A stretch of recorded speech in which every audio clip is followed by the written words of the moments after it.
Assalamualaikum warahmatullahi wabarakatuh. Selamat siang menjelang sore kawan-kawan petani porang di seluruh Nusantara. Saat ini waktu menunjukkan pukul kurang lebih 14 lebih 30 menit ya, 14 lebih 30 menit ya. Yang mana saat ini kita sedang berada di lahan, masih proses pemanenan. Yang kita panen adalah dari katak ya, katak semusim ini juga katak semusim, ini juga katak semusim, dan rata semuanya yang kita panen saat ini ya. Ini saat ini berarti panen kemarin, dan hari ini ya, hari ini baru habis satu petak panjang sana ya, baru habis satu petak. Berarti 2 hari ini kita menghabiskan kurang lebih satu petak ya, satu petak. Nah, kemudian untuk hari ini ya, kita ingin menyampaikan kepada kawan-kawan, kalau kita kan selama ini tanamnya adalah tanam metode yang bisa dikatakan agak rapat ya, dibandingkan oleh petani yang lain. Itu bisa dikatakan kami tanamnya jarak rapat. Satu bedeng yang kemarin isi ya, satu bedeng dengan jarak lebar itu sekitar 90 cm sampai 1 meter, kita isi 4 baris kawan ya, kita isi dengan 4 baris tanaman. Nah, hasilnya bagaimana? Hasilnya adalah seperti ini. Ini adalah tanaman yang kita tanam, isinya adalah 4 baris dalam satu bedeng.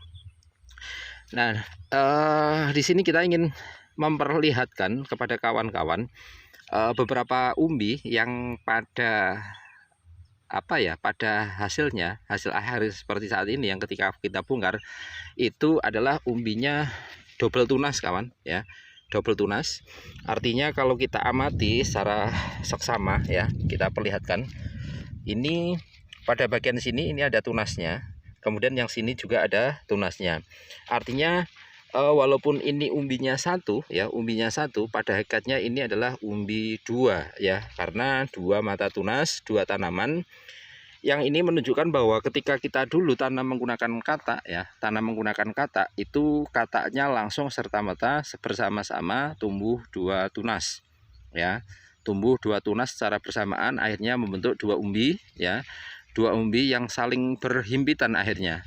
Karena pada awalnya kan berarti tanam itu satu lubang ya, satu lubang isinya satu katak di tengah-tengah sini, kemudian dia menjadi satu tanaman yang satu, kemudian sampingnya menjadi satu tanaman. Akhirnya jadilah hasil dua umbi yang kalau menurut saya sama-sama besarnya kawan. Kalau ditimbang barangkali ini kisaran 1 kilonya lebih kawan ya, walaupun seperti ini memanjang, tapi ini kalau kita timbang kurang lebih estimasinya 1 kilonya lebih. Di sini kita ingin menyampaikan bahwa ketika kita tanam jarak dekat pun ya, jarak dekat pun ini adalah umbi yang pada hakikatnya dia dua umbi ya, saling berhimpitan, saling bertemu, akhirnya daging umbi satu dengan daging umbi yang lainnya menyatu membentuk satu umbi ya, seperti kembar siam seperti ini. Ini pada hakikatnya adalah dua umbi, ini tunas satunya, ini juga tunas satunya. Ini pun tumbuh sama-sama besar kawan ya, ini tumbuh sama-sama besar. Oleh karena itu ketika kemarin kita menyampaikan tanam jarak dekat, contoh misalnya asalkan satu musim bongkar seperti saat ini, seperti kita yang peragakan saat ini adalah satu musim. Ini juga satu musim, ini juga dua tunas kawan ya. Ini tunas pertama di sini, ini tunas kedua di sini. Ini artinya bahwa walaupun ini satu umbi semacam ini, itu pada hakikatnya adalah dua tanaman kawan, atau dua umbi ya. Besarnya kalau kita timbang kurang lebih ini hampir 2 kilo yang ini. Nah, ini ketika kita tanam ya, tanam menggunakan jarak yang contoh misalnya kemarin kita sampaikan dan kita peragakan menggunakan penggaris, dengan asumsi kita dapatnya adalah umbi sekitar 2 on ya, 3 on ya, sebesar ini. Ini kurang lebih kalau kita timbang beratnya kisaran 2,5 on sampai 3 on yang ini. Ini kalau kita tanam menggunakan jarak 15 cm antar umbi ya, umbi satu dengan umbi yang lainnya. Contoh misalnya adalah ini umbi yang pertama, kemudian ini adalah umbi yang kedua. Kalau jarak 15 cm ya, 15 cm kurang lebih masih ada jeda di tengah-tengahnya ini kawan. Artinya umbi itu tidak gandeng. Nah, umbi yang tumbuhnya tumbuhnya berdampingan persis ya, tanpa jarak pun ternyata bisa sama-sama besar seperti ini. Ini kalau kita lihat berarti lingkarnya adalah ini satu lingkar, kemudian yang ini satu lingkar, kemudian yang ini juga ini adalah satu lingkar umbi, ini juga satu lingkar umbi. Artinya ketika kita ingin mengefektifkan lahan ya, yaitu lahan kita contoh misalnya tidak terlalu luas ya. Kemudian pada musim berikutnya adalah kita ingin tanam lebih luas lagi, yaitu saat ini contoh misalnya kita memiliki lahan hanya sekitar 1.500 meter persegi, yang pada hakikatnya tujuan utamanya adalah untuk tanam dari katak, dan musim nanti pertama ya, setelah satu musim katak tersebut dibongkar menjadi umbi-umbi sebesar ini. Berarti kalau kita tanam dengan jarak 15 cm ya, 15 cm, yang 1.000 meter persegi itu bisa terisi kurang lebih kisaran 30.000 tanaman kawan, 30.000 tanaman. Artinya kalau kita itu punya lahan sekitar 1.500 ya, 1.500 berarti kurang lebih ada sekitar 45.000 tanaman sampai 50.000 tanaman, tanam dengan jarak dekat. Bahkan kalau kita tanamnya menggunakan jarak 10 kali 15 cm, itu per 1.000 meter persegi itu kurang lebih ada tanaman sejumlah 40.000 tanaman kawan. Kalau 1.500 berarti kurang lebih ada isi yaitu 60.000 tanaman. Nah artinya gini, ketika kita itu tanam katak ya, dengan asumsi, dengan harapan adalah satu musim bongkar, kemudian umbi-umbi yang sebesar ini ditanam kembali di lahan pembesaran, maka musim pertama hanya membutuhkan lahan kurang lebih sekitar ya maksimal adalah 2.000 meter persegi kawan, untuk menanam di lahan yaitu dengan luasan sekitar 1 hektar. Berarti ketika musim ini kita mulai tanam porang ya, dan kita menggunakan katak-katak mini, contoh misalnya katak ukuran 350 sampai ukuran 500 ya, atau barangkali 500 up, maka idealnya jangan tanam dengan jarak normal langsung kawan. Karena apa? Karena otomatis akan memberikan bengkak biaya. Contoh misalnya kita langsung tanam di lahan 1 hektar, otomatis sewa lahannya dari pertama itu sudah sewa 1 hektar. Kalau sewanya itu adalah per hektar ada 10 juta, berarti 2.000 meter persegi itu adalah 2 juta rupiah. Maka pada hakikatnya kita bisa hemat adalah 8 juta rupiah.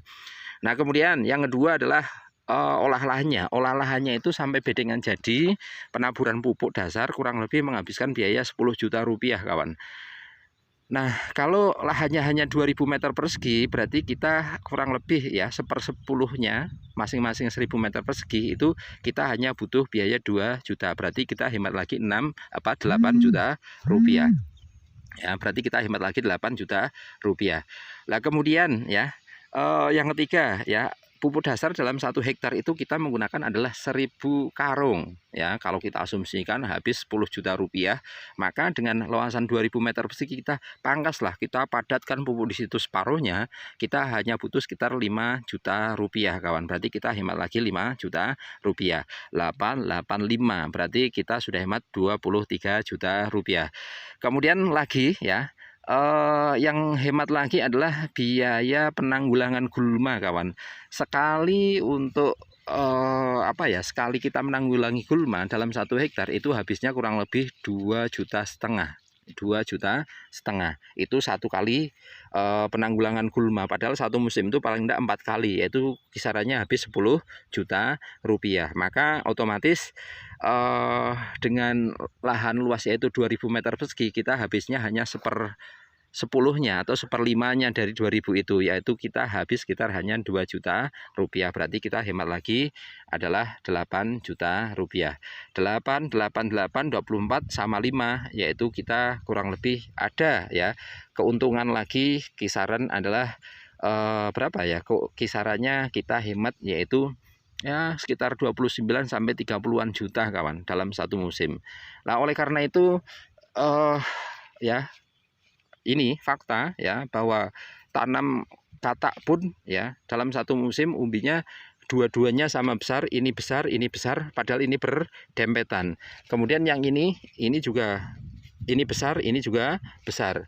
Kemudian yang ini besar, yang sampingnya juga besar. Kemudian yang ini ya, ini besar, ini juga besar. Kemudian lagi ini 2 tunas juga, ini besar, ini juga besar. Kemudian lagi ini juga besar ya, sama-sama besar ya. Kemudian ada lagi ini juga sama-sama besar. Nah, ini umbi-umbi yang tumbuh tunas 2 ini kita kumpulkan semua, ternyata hasilnya cukup besar-besar pula. Nah, ini juga ya beratnya sekitar 1,5 kiloan sampai 2 kilo yang kita dapatkan dalam satu musim menggunakan dari bibit katak. Artinya ya, ketika kita ingin mengefektifkan lahan dan kita ingin mengirit biaya dalam budidaya porang, maka kita harus pandai-pandai mengkalkulasi kawan ya, mengkalkulasi dan mengevaluasi. Oleh karenanya ketika ya tahun pertama ini kita memulai budidaya porang dan tahun berikutnya itu adalah kita ingin tanam 1 hektar, maka alangkah baiknya kita siapkan lahan hanya 2000 meter persegi dan kita tanam menggunakan katak isi kisaran 350 up kawan. Sehingga nanti dalam satu musim kurang lebih kalau lahannya gembur subur ya hasilnya seperti ini ya. Hasilnya seperti ini, ada yang barangkali 2 on ya, barangkali 4 on, barangkali ada yang 1 kilo ya, kemudian ada yang barangkali 2 kilogram. Ini adalah katak satu musim ya, isi kisaran 300 per kilogramnya. Nah, nyatanya hasilnya cukup besar seperti ini. Nah, oleh karena itu ketika kita menggunakan pola ada lahan 2000 meter persegi untuk pembibitan, kemudian ada lahan 1 hektar untuk pembesaran umbi, maka yang 2000 meter persegi itu kita panen pada musim pertama, kita masukkan ke lahan 1 hektar, kemudian di lahan 2000 lagi kita tanami dari biji katak, maka pada tahun berikutnya adalah yang 1 hektar sudah panen ya, kita panen umbi produksi 1 hektar, yang 2000 meter persegi nanti masuk lagi ke lahan 1 hektar yang sudah dipanen umbi produksi. Kalau kita menggunakan pola semacam itu ya, maka nanti setelah ya kita tanam porang dari katak ya, setelah 2 tahun atau 2 musim, maka setiap tahunnya kita panen umbi produksi seluas 1 hektar. Nah, itu adalah beberapa tips dari saya ya, informasi dari saya. Kalau kita ingin mengefektifkan lahan ya, menekan biaya dalam budidaya porang, tetapi hasilnya tidak diragukan lagi, ini juga besar, ini juga besar, ini juga besar, ini besar, padahal ini sama-sama berdampingan dan sangat-sangat berdampingan, sedangkan dengan jarak tanam 10 sampai 15 cm itu masih ada jeda di antara 2 umbi, tidak akan bergandeng semacam ini, kecuali 15 cm kemudian dapatnya umbi 2 kiloan semacam ini tetap gandeng. Tetapi kalau dapatnya umbi kisaran adalah ya setengah kilo semacam ini, insya Allah tidak gandeng kawan. Oleh karena itu ya siapkan mental kita ya, kemudian kalkulasi caranya, evaluasi apa, artinya yang akan kita lakukan itu benar-benar jitu tidak, efektif tidak, ya efisien tidak, sehingga ketika kita sudah masuk ke dunia porang maka hasilnya sesuai yang kita harapkan dan biayanya pun tidak terlalu membengkak kawan ya, dan biayanya pun tidak terlalu membengkak. Ya, demikian dulu ya informasi dari saya. Ini adalah hasil-hasil panen dari kami ya. Hari ini hari kedua kita panen. Ini 1 petak panjang dari sana itu dibongkar kemarin, dan yang ini 1 petak yang setengahnya dibongkar hari ini. Ini hasilnya kurang lebih seperti ini. Sebagian sudah masuk karung ya, sebagian sudah masuk karung ya. Besarannya bervariasi, ada yang 3 on ya, 2 on pun ada tetapi sedikit, kemudian yang 1 kiloan juga ada ya, kemudian 1 kilo up juga ada. Ini adalah hasil panen dari katak semusim kita bongkar total hari ini. Nah, yang atas ini mulai dari petakan ini ke atas sana, ini adalah menggunakan biji katak isi 350-an. Kemudian yang petakan ini ya ke bawah sana ya, petakan di bawah yang sudah bongkar ini ke bawah sana ya, itu bawahnya katak petakannya sudah dibongkar, itu adalah dari katak super kawan ya, kurang lebih isi 100 ya biji dalam 1 kilonya. Entah nanti hasilnya seperti apa, belum kita bongkar, nanti kita bongkar di akhir karena target kita saat ini adalah membongkar untuk umbi bibitan ya, karena ada pemesanan umbi-umbi bibit sebesar ini. Demikian dulu informasi dari saya. Semoga tayangan video ini bermanfaat. Salam sukses dari kami. Tetap semangat tanam porang. Tekan biaya seminim-minimnya, artinya kita menggunakan biaya seminim-minimnya kalau bisa, dan tetapi harapannya adalah mendapatkan hasil yang maksimal. Selamat sore, selamat beraktivitas ya. Sebentar lagi adzan asar berkumandang. Salam sukses dari kami ya. Untuk pekerja yang laki-laki masih istirahat di bawah pohon sana. Ini yang perempuan untuk memaking umbi. Assalamualaikum warahmatullahi wabarakatuh.